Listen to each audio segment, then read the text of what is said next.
You're not broke because you don't make enough money. You're broke because you're buying 5 specific things right now that are stealing your future. And I'm about to show you exactly what they are and how much they're actually costing you. I built $1 billion fortune on one principle that separates wealthy people from everyone else. Rich people buy assets. Poor people buy liabilities and convince themselves they're assets. That's it. That's the whole game. In the next hour, I'm going to tear apart 5 purchases that are destroying your bank account. Not theory, the specific things I stopped buying decades ago. Things that cost you way more than the price tag says. The dumbest financial decision most people make happens at a car dealership. They walk in, smell that new car scent, and sign away their financial freedom without even realizing it. A brand new car loses 20 to 30% of its value the second you drive it off the lot. Not over time, immediately. You haven't even made it home and you just set thousands of dollars on fire. Within 1 year, you're down 30%. By year 3, you've lost half of what you paid. You're not buying transportation, you're buying depreciation with 4 wheels attached. Most people finance these cars at 5%, 6%, 7% interest. Think about that. You're paying interest on something that's losing value every single day. That's not a financial strategy. That's a slow motion disaster. When I started Micro Solutions in 1983, I drove a car that was falling apart. The seats were torn up, no air conditioning in Dallas, summer heat. It was embarrassing. Did my ego take a hit? Absolutely. Did my bank account? Not even a little. That choice, that one decision to keep driving a terrible car while my friends bought new ones, that's what gave me capital to invest in my business. That's what separated me from people who looked successful and people who became successful. Poor people buy cars to look rich. Rich people buy cars to get from point A to point B, then invest the difference. A $40,000 new car financed over 5 years at 5% interest. Your monthly payment is $754. Over 5 years, you pay $45,240 total. At the end, your car is worth maybe $16,000. You paid $45,000 to own something worth $16,000. You lost $29,000. That's not even the real cost. That $29,000 invested at 10% annual returns for 30 years becomes $523,000, over $500,000 from one car decision. Nobody buys just one car in their lifetime. People buy a new car every 5 to 7 years. Make this mistake 6 times and you've thrown away over $3 million in wealth. $3 million because you wanted to smell new car scent and impress people at red lights. What kills me is the excuses. I need a reliable car for my family. Of course you do. Buy a 3-year-old certified pre-owned car. Someone else already took the massive depreciation hit. You get a reliable vehicle, often still under warranty, for half the price. That's not being cheap, that's being smart. Your car doesn't build your wealth. Your investment account does. Every dollar in a car payment is a dollar that can't compound into your future. This is the first place people destroy their financial lives, and it sets up every bad decision that comes after. Want to know what's even more dangerous? The second wealth killer is buying too much house. And this is where people get defensive because we've been programmed since childhood to believe home ownership equals success. Your house isn't an asset. It's a liability pretending to be an asset. An asset puts money in your pocket every month. A liability takes money out every month. Your house costs you money. Mortgage payment, property taxes, insurance, maintenance, utilities, repairs. It never stops. The bigger the house, the bigger the drain. But real estate always goes up in value. Does it? Talk to anyone who bought in 2007. Real estate goes up sometimes in some markets if you're lucky. And even when it goes up, that equity is locked away. You can't spend it without selling or borrowing against it, which just means more debt. Banks love this myth. They want you in the biggest mortgage possible because that's 30 years of interest payments flowing into their accounts. When a bank approves you for $500,000, that's not them telling you what you can afford. That's them telling you how much debt they want you in. Think about what you actually pay for that $500,000 house over 30 years at 4% interest. You'll pay about $860,000 total. You're paying $360,000 extra just for the privilege of borrowing money. When I sold broadcast.com to Yahoo for $5.7 billion in 1999, people expected me to buy some crazy mansion. You know what I did? I bought a nice house. Nothing insane. Nothing that would drain my cash flow or require massive ongoing expenses. Where you live doesn't define your success. What you're building defines your success. Buy half the house the bank says you can afford. If they approve you for $500,000, buy a $250,000 house. I don't care if it's smaller. Buy what you need, not what impresses people who don't matter. Take that extra money every month and invest it. That difference between a $500,000 mortgage and a $250,000 mortgage invested over 30 years becomes over $1 million in wealth. Warren Buffett still lives in the house he bought in Omaha in 1958 for $31,500. One of the richest people on the planet. Same house for over 60 years. Because he understands that every dollar in an oversized house is a dollar that can't compound in his investment portfolio. The wealthy live below their means. Everyone else lives at or above their means and wonders why they can't get ahead. But there's something even more subtle destroying your wealth. Most people don't think furniture is a big expense. That's exactly the problem. A new couch costs $2,000. Dining room set, $3,000. Bedroom furniture, another $3,000 to $5,000. Decorations, artwork, rugs, lamps. Before you know it, you spent $30,000 to $40,000 furnishing a house. Furniture is furniture. You sit on it, eat at it, sleep in it. New furniture doesn't do any of these things better than used furniture. But people buy new because they want their house to look perfect. They want to impress guests who visit twice a year. Furniture stores offer financing at ridiculous interest rates. So now you're paying interest on furniture that's losing value the second it's delivered. Wealthy people buy used furniture.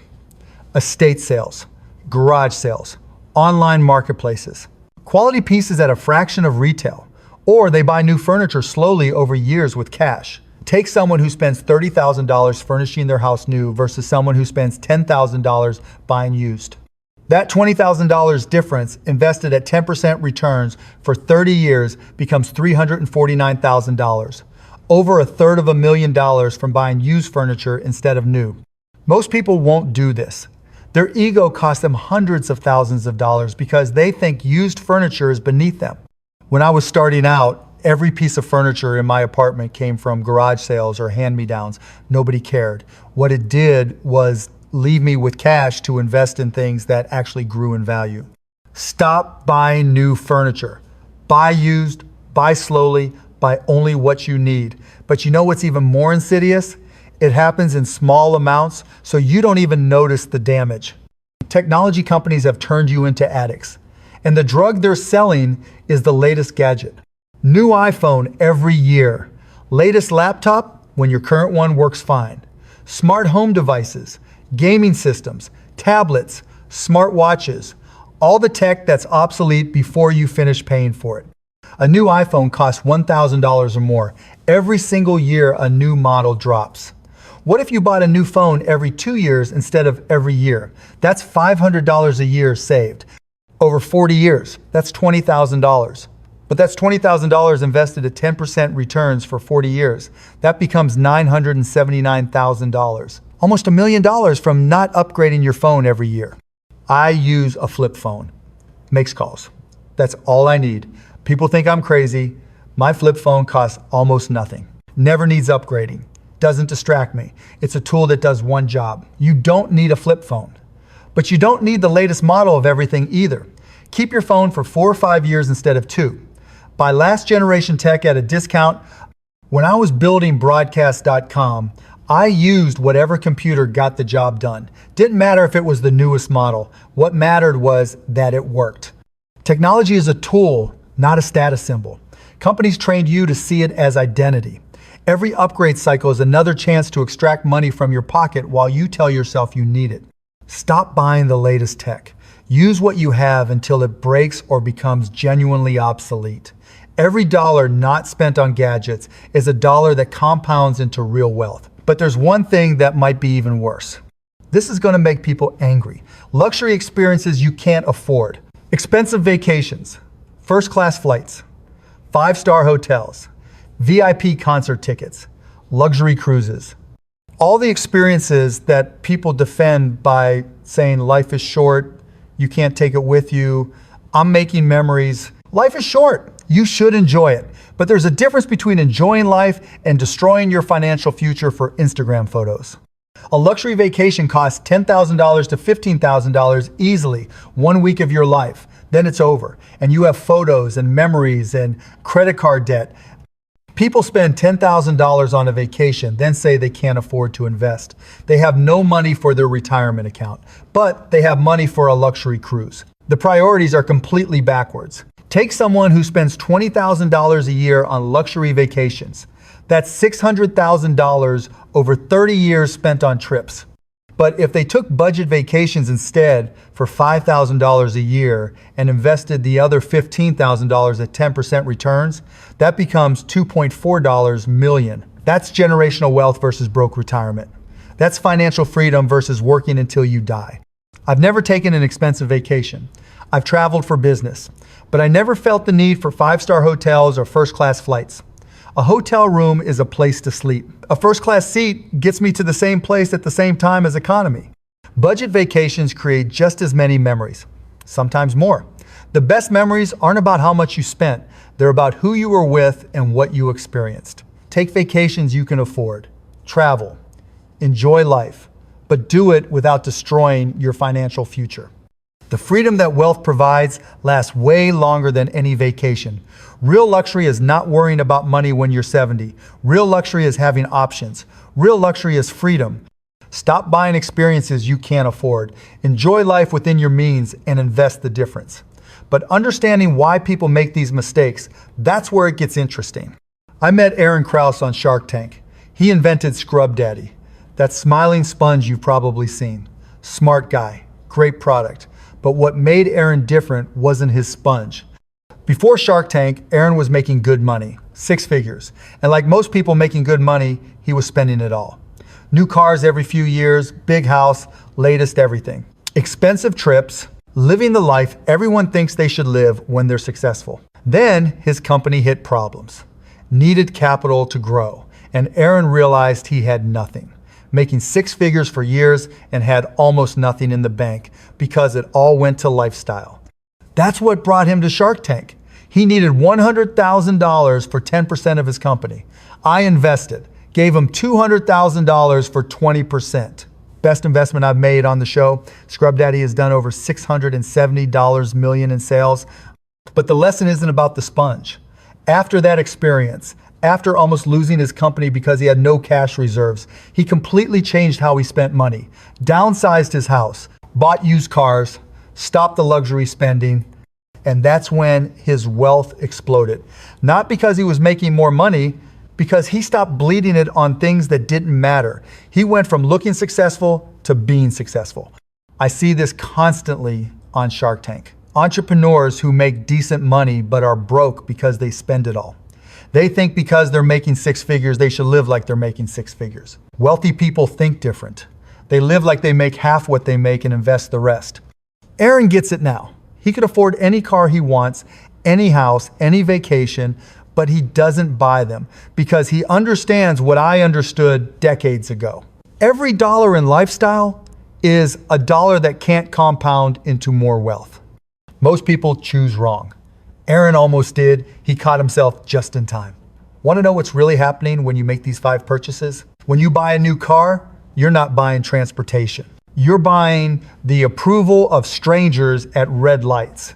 You're buying the feeling of success without the substance of success. You're trading $500,000 in future wealth for a temporary ego boost. When you buy too much house, you're not buying shelter. You're buying the appearance of wealth. You're trading decades of mortgage payments for rooms you never use to impress people who visit twice a year. When you buy new furniture, you're buying magazine perfection. You're trading hundreds of thousands in future wealth for a living room that looks good in photos. When you buy the latest tech, you're buying relevance. You're buying the feeling of being current. You're trading millions in compound growth for devices that are obsolete before you finish paying for them. When you buy luxury experiences, you're buying social media content. You're trading your financial future for 1 week of feeling fancy. All 5 of these purchases have one thing in common. They're not really about the thing you're buying. They're about identity, about how you see yourself and how you want others to see you. And that's why they're so dangerous, because they feel justified, they feel necessary. I learned this in 1982 when I moved to Dallas with $60 in my pocket. I was sleeping on the floor of an apartment I shared with 5 other guys. Nobody cared. The people who mattered didn't care what I drove or where I lived. The people who did care didn't matter. And I was free to focus every dollar on building something instead of looking like I'd built something. That's the choice. Looking successful versus being successful. Present comfort versus future freedom.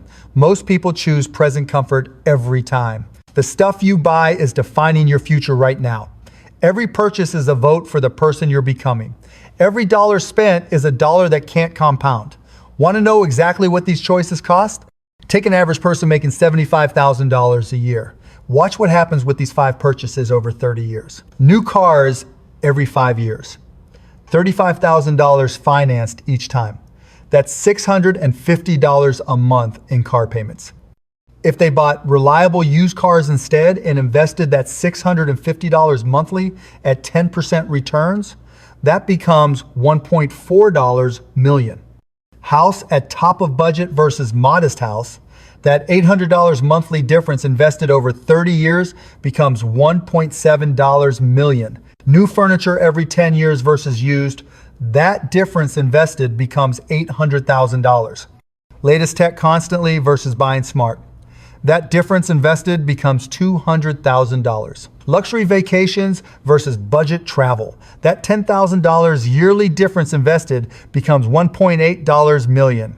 Add it all up. The difference between making smart choices and dumb choices with these 5 things is $5.9 million over 30 years, $6 million. Same salary, same lifespan. $6 million in difference based purely on spending choices. Not investment genius, not getting lucky. Just 5 simple decisions repeated over time. Most people hear these numbers and their brain shuts down. But 30 years passes whether you make smart choices or not. The question isn't whether time passes. The question is whether you arrive at year 30 with millions or with nothing. Every single person I know who's wealthy made these same choices. They bought used cars, they bought less house, they bought used furniture, they didn't chase tech, they took budget vacations, and they invested the difference. Every single person I know who's broke did the opposite. It's not luck, it's not salary, it's choices. Want to know the moment I understood this completely? 1,995. I was 37 years old. I'd already sold Micro Solutions for $6 million. I was supposed to be set, but I was about to make the dumbest purchase of my life. I bought a private jet, a Gulfstream V. Cost me $40 million. You know why? Because I could. Because I was rich, and that's what rich people do. I told myself it made sense. I travel a lot for the Mavericks. It saves time. All the same rationalizations everyone makes for purchases they can't really justify. The truth was simpler. I bought it because I wanted to feel like I'd made it. That plane cost me millions a year to operate. Maintenance, fuel, crew, hangar fees, millions for something I didn't need. A few years later, I sold it. Lost money on the sale, obviously. And you know what? My life didn't change. I went back to flying commercial for most trips. And I was fine, better than fine, because I wasn't bleeding millions on jet expenses anymore. That experience taught me something I should have known. Just because you can afford something doesn't mean you should buy it. The discipline that builds your wealth is the same discipline you need to keep it. I see this with wealthy people constantly. They make a fortune, then they start spending like crazy, and pretty soon they're in trouble. Not because they didn't make enough money, because they spent too much. That Gulfstream was my expensive lesson. You're learning from my mistake right now without paying for it. So don't make the same error at your level. Don't buy the new car because you can. Don't buy the bigger house because the bank approves it. Buy what builds wealth. Invest in what compounds. Everything else is just expensive, ego maintenance. Speaking of which, there's an exercise you need to do. Pull out your bank statements. Right now, last 3 months, look at every single transaction. Add up how much you spent on car payments, write that number down. Multiply it by 12. That's your annual car cost. Now use a compound interest calculator. Plug in that annual amount at 10% returns for 30 years. Write down that number. That's what your car is really costing you. Do the same for your housing costs above what you need, for furniture purchases, for tech upgrades, for vacation spending. Add up all those future wealth numbers. That total is the price of your current lifestyle. That's what you're trading for, the stuff you have now. Is it worth it? Is that car payment worth $500,000 in retirement? Is that luxury vacation worth $250,000 in your 60 seconds? Only you can answer that. But now you know the real cost. Most people never do this math. They just spend and hope it works out. It doesn't work out. The math doesn't care about hope. Do this exercise every quarter. Look at your spending. Calculate the real cost. Ask yourself if it's worth it. Every purchase is a choice between now and later, between looking good and being good. You know what the real enemy is? It's not the car dealership. It's not the bank. It's not the furniture store. The real enemy is the story you tell yourself about who you are and what you deserve. You tell yourself you deserve a new car because you work hard. You deserve a big house because you're successful. You deserve nice things because you've earned them. And all of that sounds reasonable, but it's the story that keeps you broke. Deserving something and affording something are not the same thing. Wealthy people understand this. They separate emotion from finance. They make decisions based on math, not feelings. Poor people make decisions based on feelings, then try to justify them with logic later. Rich people make decisions based on logic, then handle their feelings separately. You feel like you deserve the car. You feel like you've earned the house. And those feelings are real. But feelings don't build wealth. Decisions build wealth. The story you're telling yourself is bankrupting you. The identity you're trying to maintain is costing you millions. The person you're trying to look like is preventing you from becoming the person you actually want to be. You have to kill that story. You have to stop trying to look successful and start actually building success. It's uncomfortable. It means driving a car that's not impressive, living in a house that's smaller than you can afford. It means being okay with people thinking you're cheap, with people wondering why you don't have nicer things. But you know what? Those people are broke. They're in debt. They look successful and they're drowning in payments. Don't compete with broke people. Don't try to impress people who don't matter. The story you tell yourself determines your financial future. Change the story, change your life. You're at a choice point right now. Everything I've told you, all the math, all the examples, all the truth, it's sitting in front of you. What you do with it determines everything. Most people will do nothing. They'll watch this video, nod along, think it makes sense, and change nothing. They'll go back to their car payments and their oversized mortgages and their furniture debt, and in 30 years, they'll be exactly where they are now, broke, stuck. A small group will actually change. They'll look at their spending, they'll make hard choices, they'll trade short-term pleasure for long-term security, and in 30 years, they'll be financially free. Which group are you in? Are you the 95% who understands but doesn't act, or the 5% who takes this seriously and changes their life? Understanding doesn't matter. Everyone understands, but knowing doesn't build wealth. Action builds wealth. What are you going to do today? Not next week, not after the new year, today, right now. What's the first thing you're going to change? The gap between where you are and where you want to be is built from daily choices. Every day you choose between now and later, between comfort and growth, between looking successful and being successful. Good choices compound into wealth. Bad choices compound into broke. There's no middle ground. You're either building or destroying.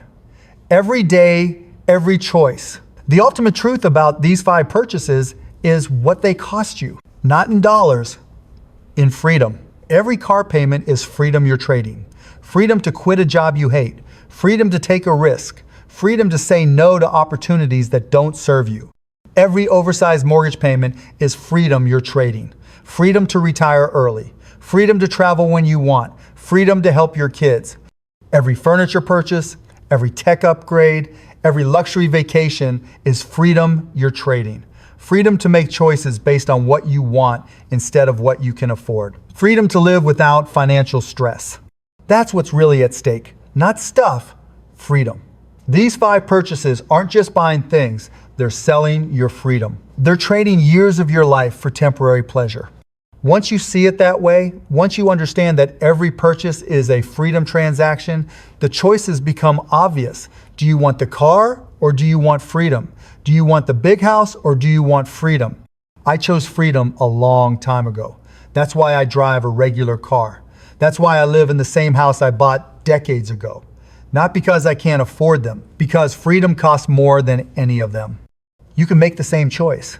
You can choose freedom over stuff, over appearances, over impressing people who don't matter.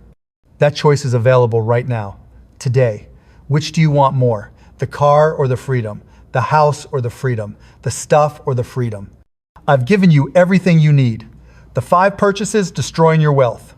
The math showing what they really cost. The stories proving it's true. The exercises to calculate your own numbers. What you do with this information is up to you. I can't make you change. I can only show you the math and tell you the truth. Every single wealthy person I know made these same choices. They bought less than they could afford. They invested the difference. They traded short-term pleasure for long-term freedom. And it worked. Always. The math doesn't lie. Every single broke person I know did the opposite.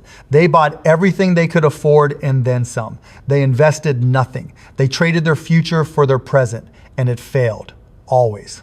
You're choosing between these 2 paths right now. Between the path that leads to wealth and the path that leads to broke. Between the path that builds freedom and the path that destroys it. The path you choose today determines where you end up in 30 years. Choose wisely. Your future self is watching. Start building now.